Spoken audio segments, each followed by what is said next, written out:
No. We can do better than that. Let me hear it for Whitman. That's what I'm talking about. Take it away, Whitman, and good luck. All right, thanks, guys. I really appreciate it. I mean, now that we got the hard game out of the way, we can play something easy here. So I'm going to play TMNT. I'm sure everything will go perfect. But actually, there is an audio cue at the very beginning when I press start, so if everybody would be a little bit quiet. But then once I get going on the action screen, we'll be good to go. So if I press start on the right frame at the beginning, then we're going to have some magic happen. And if we press start at the wrong frame at the beginning, then we're going to have just a little less magic. So either way, you're getting something good.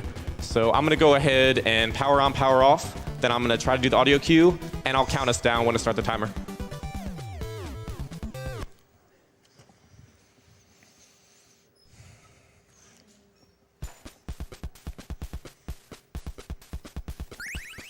Three, two, one, go.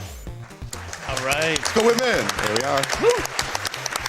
All right, this is Teenage Mutant Ninja Turtles for the NES. First game on the NES. It's known for being very difficult, but hopefully we can prove that wrong today. Really great game. A little bit underrated. It's a very fun game to play casually. A lot of different elements to it, and it's really a great speedrun as well. So for this first boss, we're killing Bebop pretty quickly there, but I did take a lot of damage. That's actually on purpose, because in this game, when you're below half health, you actually get an attack boost with every turtle except for Raph. And that's because Raph is, well, he just doesn't get the boost. All right, so now we're going to pretty much be Don for most of the game. If you're familiar with this game, you know Don is kind of overpowered. He actually has the strongest attack as well as the best range. So we're going to use Don pretty much as we can. We will go through some sections where we use other turtles for certain reasons, but mostly it's going to be Donatello's show, and then everybody else is just there for support. All right, so we're going to the boss fight here. There's actually been some new strats found recently to make that part a little bit quicker, but the boomerang guys are kind of random when they throw boomerangs, so I had to play it a tiny bit safe there to make sure I didn't get hit. But there's actually a strat that Skunky48 found, and he's the record holder of this game now, and you can actually jump up to the left really quick there if you do it. But either way, good level 1, our health is good, pretty fast, so we're in good shape to go for level 2. At the beginning of this level, there's actually an interesting trick you do I call kind of a extended jump up to the ledge. You're not supposed to be able to make it up here, and obviously I did make it there, or there. All right, we're gonna climb the ladder because extended jumps are overrated. It's a speedrun trick.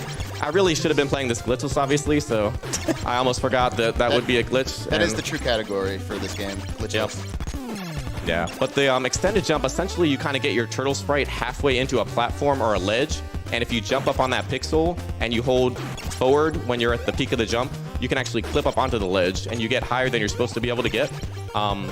You're actually not supposed to be able to get up to the ledge. I'm gonna try another one here in a sec, and hopefully we can get this one on the first try. All right, we did not get on the first try, so we're gonna go ahead and jump up here as well. Again, glitchless run. I forgot to mention that. I keep forgetting that we met the glitchless donation incentive, so eventually I'll remember that, because, I mean, there's 1 or 2 glitches in this game, but we don't really want to show them off too much, so we'll try to stick with glitches. All right, there we go. We made it. Yeah. Run ruined, but yeah.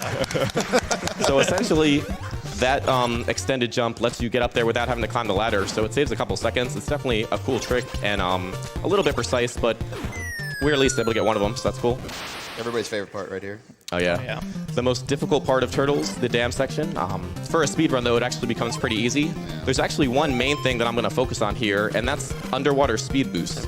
Obviously, we see the electricity, and the electricity, I'm just going to swim right through because I want to go fast, and I don't want to slow down. And we have a lot of extra turtles here that aren't really going to get much use, so I'm going to go ahead and damage them very profusely.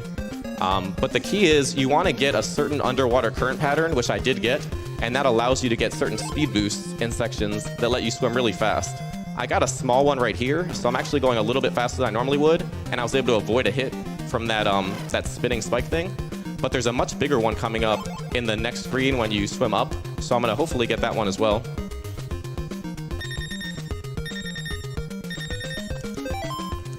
So I want to have the momentum pushing me to the right here, and then swim left, and then pull back. So this is really good. I did a little turn back, but you can see how fast I'm swimming right now. That's actually a pretty big time save, and I actually kept it, so I still have the speed boost now. And if you get a good speed boost like I did there, it wasn't perfectly executed, but it was still really fast, that can save like 2 seconds just in that straightaway section. So pretty interesting, that mechanic. It's one of the things that's really hard to master in this game, but we have kind of figured out some things and figured out the best way to set it up, so that definitely makes it a fun part to add to the speedrun. And that's actually not considered a glitch, so nobody has to worry about that. One is legit. All right, so we actually kept a little more health than we normally would there, but it's good, and 1:16 is a really good time on the in-game clock. Nice.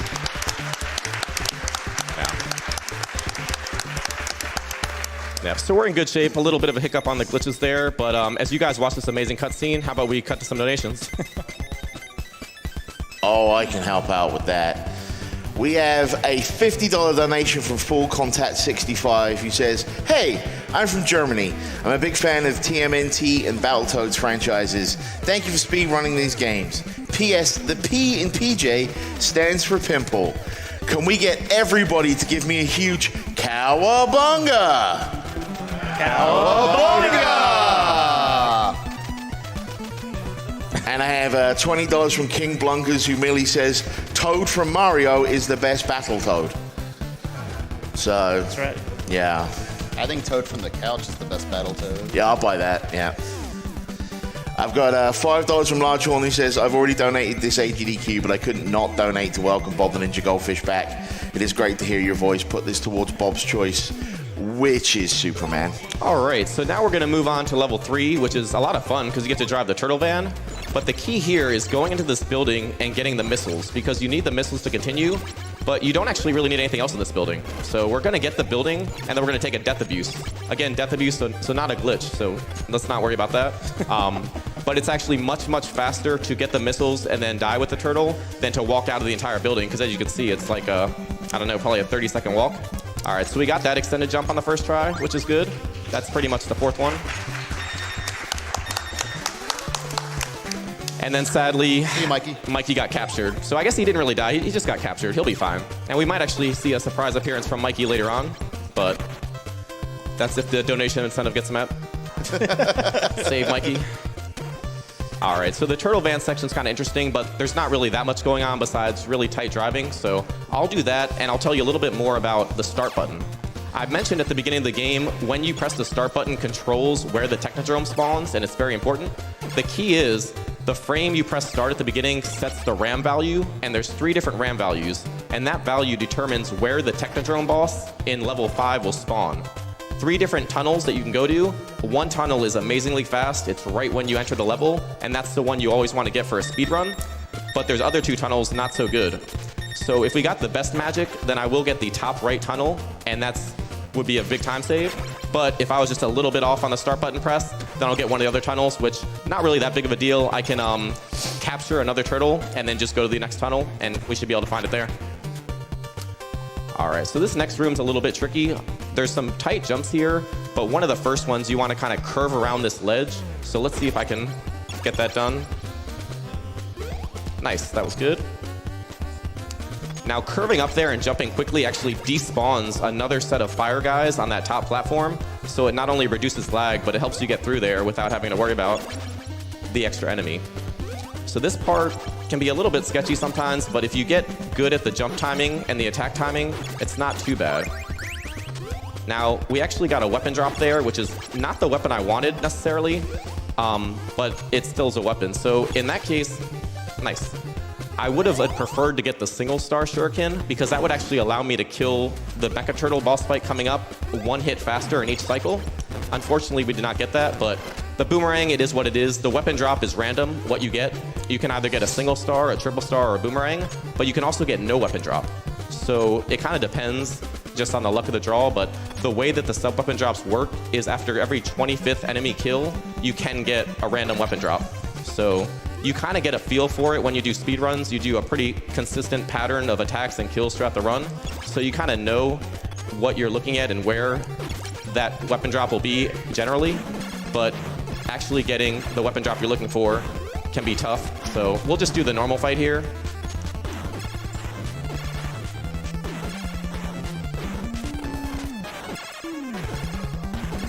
All right, not the best fight, but we got him.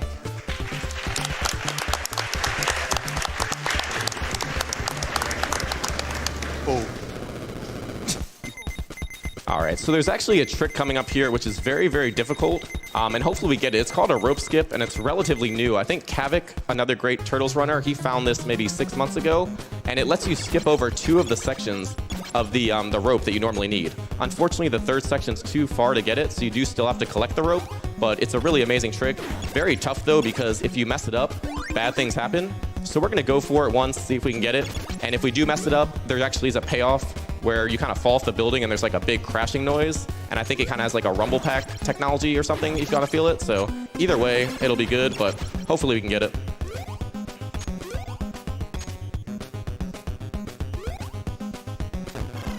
And we got it. Nice. All right. So you can get the 2nd skip there, but that one is kind of random because you need that beetle enemy. So that little flying enemy that I used to boost, that one always spawns for the 1st gap, but it doesn't always spawn for the 2nd gap. So in that case, I wasn't really sure, honestly. I just got kind of scared, so I didn't try for the 2nd one. But in a lot of cases, you just can't get it because the enemy doesn't spawn. But what we just saw there was kind of a ceiling clip, and that's something that was probably found like a year ago by somebody named Spobble. And he found that the mechanics in this game, when you jump off screen in the air, like above the screen, and that outdoor area is one of the few areas that you can kind of jump into the sky, it actually kind of messes with your physics and it pushes you forward. So by jumping in a precise manner, you can actually clip to the right and clip through that ceiling. And it's not quite the same as a ceiling glitch that you might see later in the game in the Technodrome level, but it's kind of the same mechanic where you can scroll the screen down very fast, and it saves a lot of time versus just climbing down the ladders and clearing out the rest of that room. So that trick alone saved like 6 seconds, and it's pretty awesome. And what we're gonna do is, oops, that was a bad jump.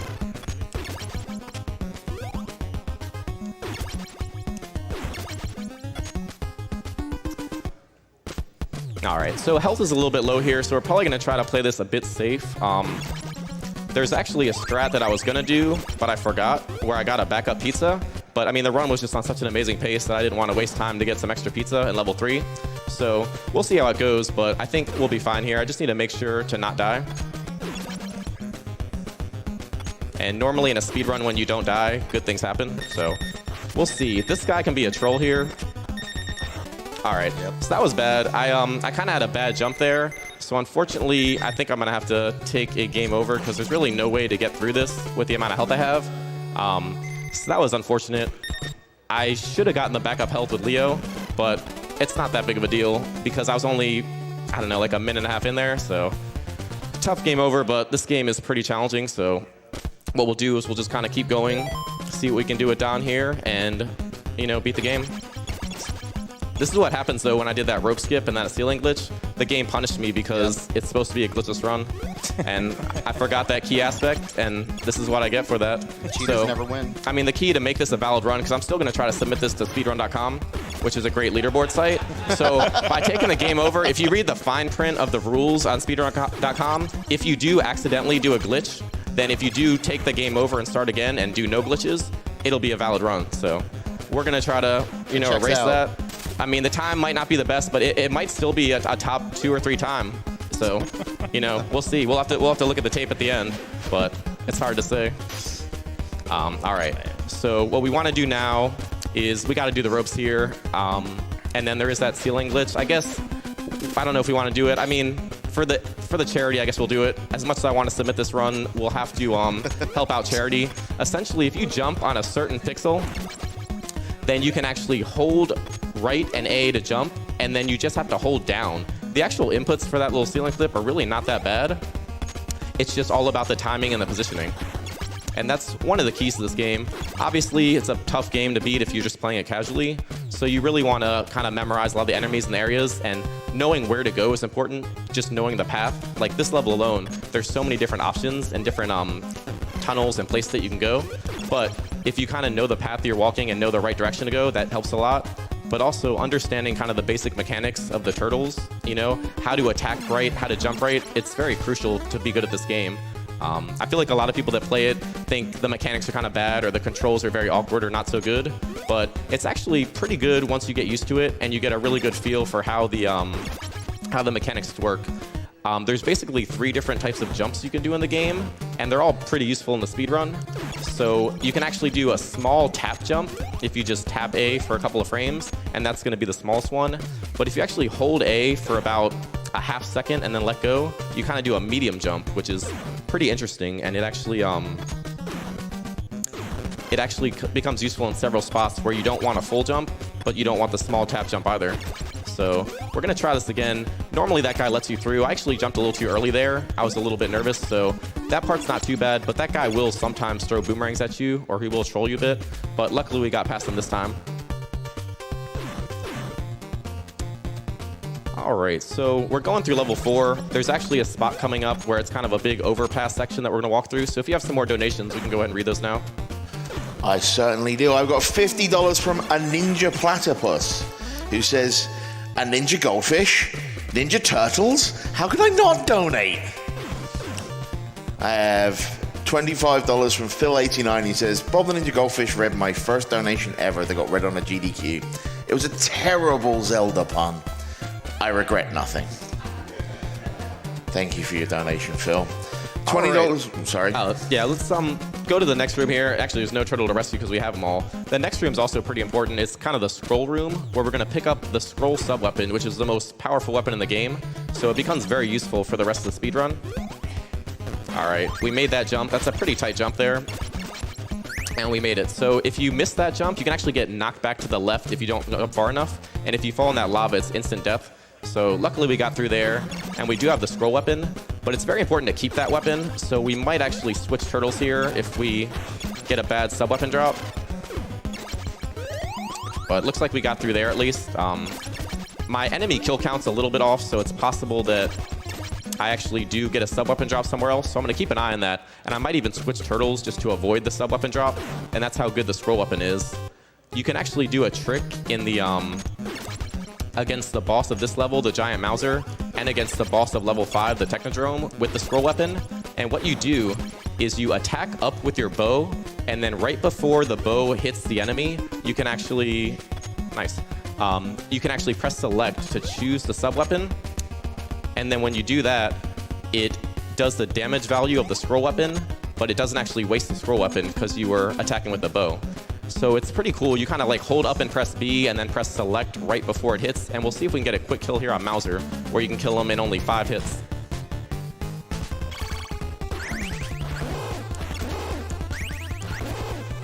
All right, so we didn't do it perfectly there, but we ended up doing the pause glitch, which again, run invalidated unfortunately, but you can actually pause on that Mauser fight when he has his mouth open. And then when you unpause, his mouth will be closed, but his hitbox in his mouth will still be active, so you can still kill him that way. Overall, the fight's very easy with Donatello, but if you do that pause glitch, it can just let you kill it faster. And obviously, with the scroll weapon trick, it makes it even better. And I'll talk a little bit more about the scroll attack for the next boss, but now we actually have level 5. So this is the big Technodrome level. This is where you want to find it in the right tunnel based on the RNG. Unfortunately, though, since I game overed at the beginning, that actually guarantees that the Technodrome is going to be in the bottom left. So a little bit unfortunate to game over, and we can't see if I press start correctly, but this is actually kind of helpful here because now I know exactly where the Technodrome is, and I don't have to go through the other tunnels, which can be pretty painful. It's actually a pretty useful thing to do if you're just playing through the game casually or you're struggling with it, because in a lot of cases, this level really is one that hurts players casually, because if you don't find the Technodrome in the right place, and I mean, if you don't know how to do any kind of the manipulation, it essentially is random where the Technodrome is. Like if you didn't press start at the beginning of the game, the Technodrome would technically be in this tunnel about 50% of the time, and then it would show up in one of the other 2 tunnels 25% of the time each.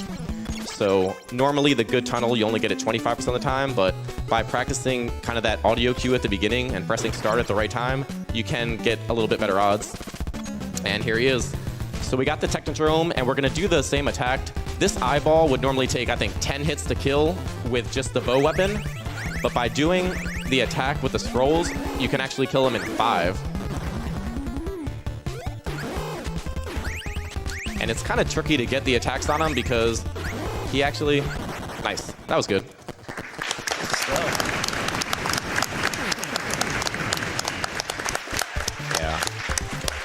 So for this fight, unlike the Mauser fight, you can just stay on the ground. This one, you actually have to do a small jump while doing the inputs to kind of do the scroll attack glitch. So that one's a little trickier, but it went pretty well. And guess what? Here we are, the final battle. We're in the Technodrome. Let's go ahead and see if we can make it through. This is another level, though, where it's really important to keep the scroll weapon for later on, because there's this really cool strat I want to show off where you actually use the scroll weapon in the final hallway, which is probably the hardest part of the game, the final hallway. But with the scroll weapon, you can actually set it up where you're able to kill each of like the flying astronaut, jetpack, laser guys, and you can kind of get into a loop where you can go through there really fast. Now here's going to be another one of these ceiling glitches that we have, and you pretty much have to do a clip into the ceiling by getting your turtle sprite halfway into the ledge there. Play that one a little bit safe, but we made it in. And you attack kind of at the very top of the ceiling and you clip into it. And that one lets you skip 2 screens, and it saves about 15 seconds if you get it on the very first try. I think I got it on the 3rd try there, so it still saves probably like 12, 13 seconds. There's actually a second one right here, which I was thinking about going for, but unfortunately we had a few mistakes early on, so we're gonna go ahead and skip that one and just take the normal path. And we get to see all these cool enemies here and get to see these boomerang guys. But at this point, I would really like to keep the scroll weapon. But as I mentioned before, after every 25 enemy kills, there is the random sub-weapon drop that can drop. And I'm killing a lot of enemies, so I'm going to go over 2 spots where there could be a weapon, and I'm going to try to avoid them if possible. But there's also a good chance that just nothing drops. So like I said, it could either be a boomerang, a single star, or triple star, but it's also about maybe a 50% chance you just get no drop there. So we're going to hope for good luck, and we're going to hope that we can keep this weapon, but if not, we'll still make it work. So the final hallway is coming up, and you're going to see I'm going to try to do a strat where you get into a loop to kill these guys really fast. There it is. Well, unfortunately, we got the bad weapon drop there, but you could kind of see from the beginning of that loop, you kind of are able to hit the jetpack guy when he very first gets on the screen, and you can hit him again where you can keep walking forward without him shooting. If you don't have that, you really have to do the duck down strats because the lasers will hit you, and those enemies are really, really strong. So it would take like 3 or 4 hits to kill them with Don. And even if you have, even if you kind of try to just keep going past them, they'll stay on the screen most of the time. So without a good sub-weapon, that's actually a pretty good safe strat there. You kind of duck in the corner and you can attack with Don to get through there. And here we are. So we have the final boss. So time is coming up on the last hit, so I'll let you know. But Shredder is actually really easy if you stand on a certain pixel. He actually cannot hit you. So just sitting here, I can just press down B and he's going to die. So we have time. Nice. All right. There we go. Good stuff. Yep. Thank you guys, I appreciate that. And that is Teenage Mutant Ninja Turtles. Really fun game. It is a challenging game. There's little things that can kind of hurt you. You saw in the speedrun, I messed up in 1 or 2 areas. It came back. Casually playing it, it's one of those things where if you take 1 hit, you can easily get comboed and lose a lot of life. So tough game, but very fun. So I'd suggest anybody that maybe played this as a kid but never could beat it, go back and try again. And if you're interested in speedrunning it, I would definitely recommend checking that out. There's a lot of good resources for the speedrun, and it's a really friendly community, so we'd love to have more people try it.